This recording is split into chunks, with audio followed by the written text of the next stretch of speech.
Senate Majority Leader Mitch McConnell, flanked by Senators Thune and Cornyn, announces to reporters that the Senate is moving ahead on a Republican budget plan at the Capitol on October 17, 2017. Any hope of a GOP legislative victory in this session of Congress has come down to a vote on the 2018 budget resolution. And despite the conventional wisdom, there's no definitive path yet for Republicans to actually get that done. The respective chambers have cobbled together wildly different versions of the budget, mirroring the broad ideological differences within the party. Leaders express confidence that some compromise will be reached. But hard-right members, emboldened by the implosion of the GOP establishment, haven't exactly warmed to compromise during the first 9 months of this year. The budget resolution, mainly an aspirational framework for future funding appropriations that creates no new spending authority, is only important because of the unilateral strategy Republicans have been employing on big legislative priorities.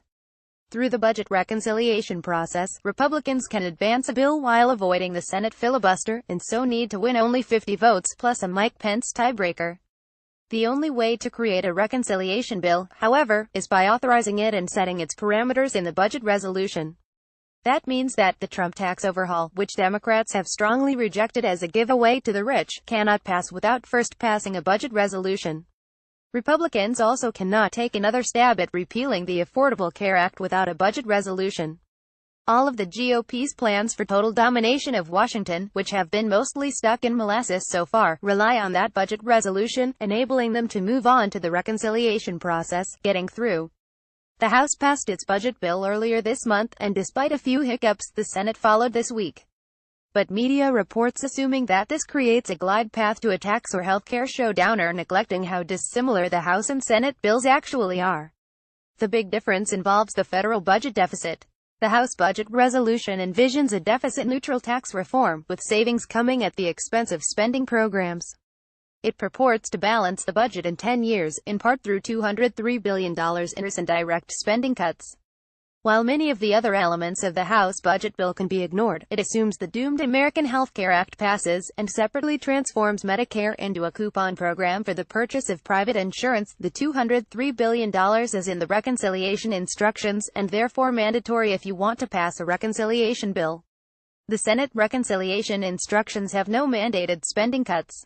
In fact, there's no specific fiscal target anywhere, save for a requirement of $1 billion in revenue from the Energy and Natural Resources Committee, which everyone presumes would come from opening the Arctic National Wildlife Refuge in Alaska to oil and gas drilling.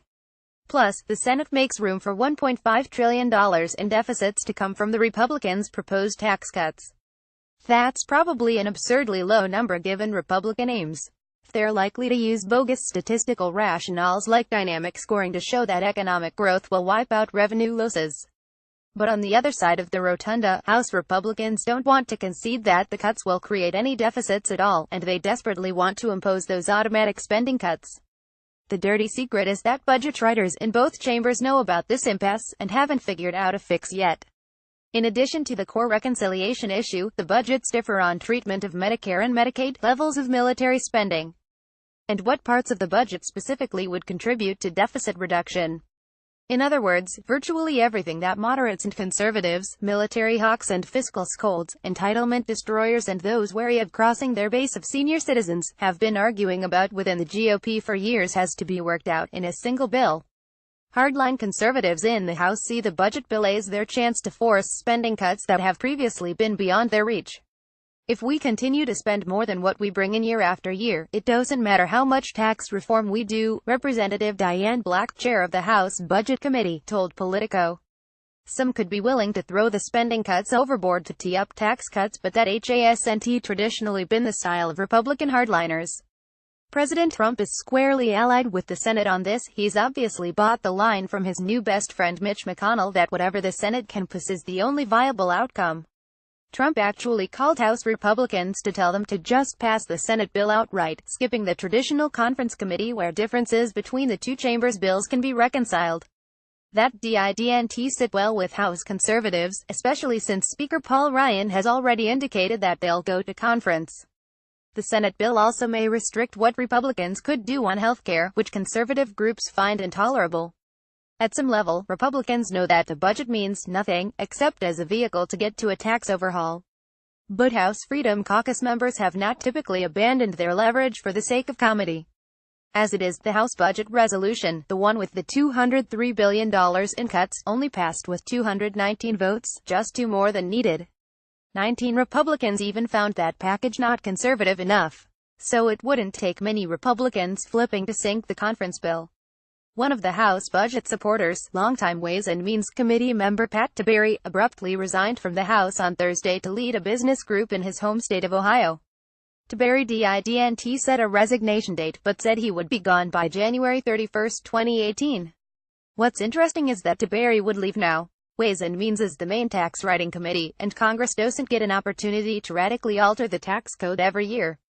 Why doesn't Tiberi think it's worth it to stick around? What does he know? Whether the budget resolution will be a minor blip or a catastrophe depends on whether you think Republicans will keep their eyes fixed on the goal of tax cuts.